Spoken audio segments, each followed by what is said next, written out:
So now that we are ready to configure Passport to actually authorize our app using Facebook, let us take a 10,000 feet overview of how the process actually works. Facebook uses the OAuth 2.0 protocol for performing the authorization, and in an oversimplified way, this is how the entire process looks like. So when we click on the login with Facebook button on our ChatCat app, the request is sent via Passport to Facebook, which will ask you to log in.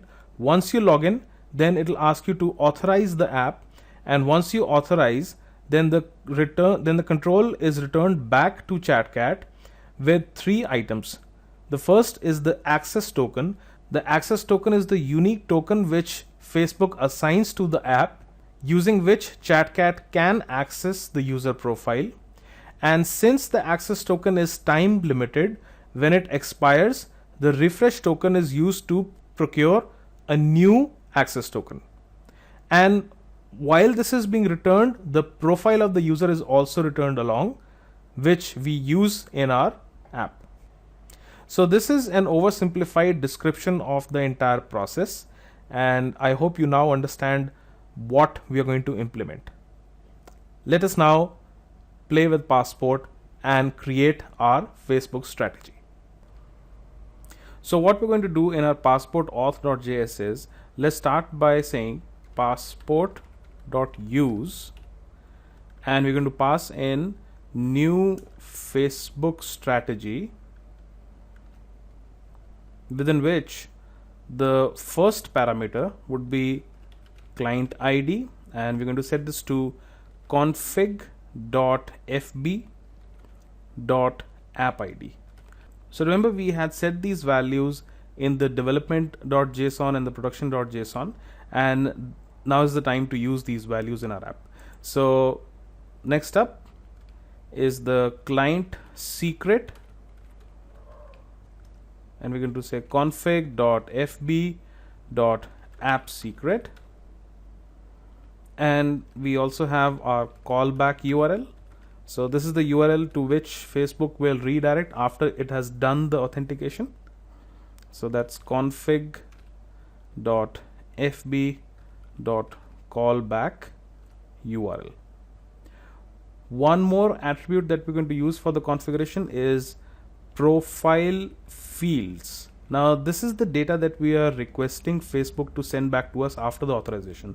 So one is the user ID, the other is the display name or the full name of the Facebook user, and we also want his profile pic. So we're going to call in the photos profile field. Right. So once this is done, the next thing to do is to pass in a callback function, and this callback function provides us with access token, the refresh token, the profile of the user, and finally a done. So within the callback function, what we're going to do now is we essentially have to check if the user exists in our MongoDB database. If not, create one and return the profile so that it can be used in the app. If the user exists, simply return the profile. So once we have our logic defined, the next thing that we are going to do is we're going to create the chat user schema, which we will use when we interact with the database. So create a variable called chat user and set it to new mongoose dot schema, and we will define a schema as profile ID. This will be the Facebook ID, followed by full name, which will again be a string, and finally followed by the profile pic. Okay, so this will be our user schema for the chat user. So every time that Facebook authorizes a chat user, these are the three individual attributes that we will call for, and we will store this in our MongoLab account.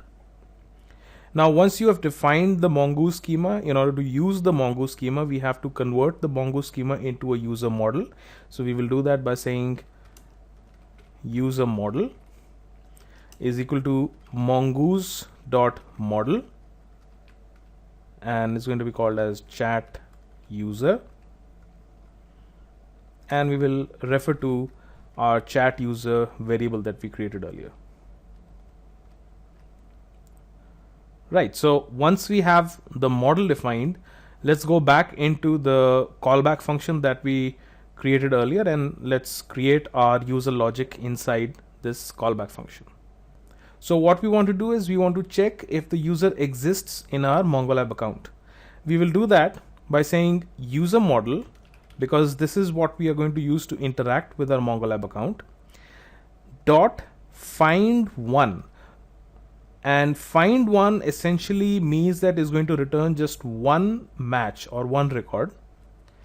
And the criteria for that record will be that the profile ID should match the profile dot ID. So the profile in this case is the profile of the user which Passport returns once the authorization is done, and the profile contains the Facebook ID of the user.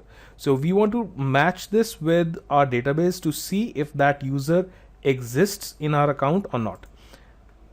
So once we perform this database operation, the next thing we will do is we will obviously have a callback function which contains the result of the transaction, or it might contain an error. So what we will simply check here is if we indeed have a result, then we have a user, and we will just simply return the user by saying done null comma result. Okay, so the result contains a successful match from the database if the user is found, and if a user is found, it is returned by invoking the done method and passing in the result.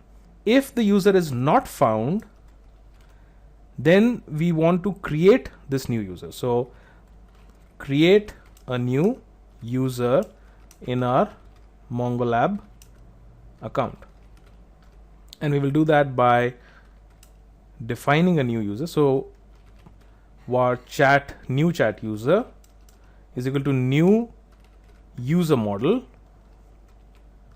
where we want to set the profile ID as the profile.id. Now the profile.id is what is returned by Facebook. The full name is contained in the profile.display name. Now remember that the .id and the .display name is something which Facebook returns. So you have to refer to the Facebook documentation to see what is being returned by Facebook. And the next thing will be the profile pic, and the profile pic is set to profile.photos. Now photos is an array which is returned by Facebook. So in order to find the profile pic, what you need to do is you need to access the first element of this array, and specifically the first element's value. Okay, so the photos object is essentially an array returned by Facebook, and the first element in that array is the profile pic of the user, and we want to get the dot value. If for some reason this is not found, then we want to default to nothing. So it should be just a blank field. So once you've defined the values, the next thing we want to do is we want to actually store this in our database. So to do that, we will call the new chat user dot save method, and once the save runs successfully, then we want to again invoke the done method And just like how we passed in the result earlier when the result was found, in this case we will pass in a reference to the new chat user, which is our newly created user in the database. So as you can see, we have created a new Facebook strategy where we have defined the client ID, the client secret, and the callback URL to where Facebook will redirect to once it has successfully completed the authorization. We have also requested Facebook to provide us with the Facebook ID, the display name, and the photos. And once this successfully completes, then we are invoking the callback function, which provides us with access to the profile. And once we have our profile, we are checking to see if this particular Facebook user exists in our MongoLab account or not. If it does, then it is directly returned. If in case the user does not exist, then the user is first created in our MongoLab account and then returned. So once you have created this, there's just one major thing to do, and that is to define the serialize and the deserialize methods. Now, what the serialize method does, which you will define by saying passport.serialize user, and pass in a function with the access to the user and a done method, and all we will say is done null comma user.id. So what exactly does the serialize user mean? Now, you know that we are using sessions in our application, and the idea is that once Facebook authorizes a user, the data is stored in the session. So when we call the passport.serialize user, the data is stored in the session, and specifically what is stored in the session is the user.id. Now the user.id is not the Facebook ID. This is the unique ID that MongoLab or MongoDB assigns to every record. So once we have this stored in the session by means of the passport.serialize user method, whenever an access to this user is required, whenever data pertaining to this user is required, Passport will run the deserialize user, and what the deserialize user will require is the ID, which is the user.id, which we serialized earlier,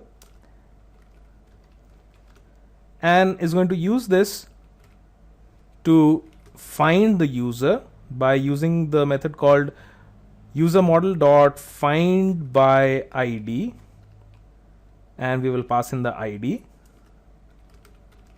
function, and if the user is found, we will simply return the user.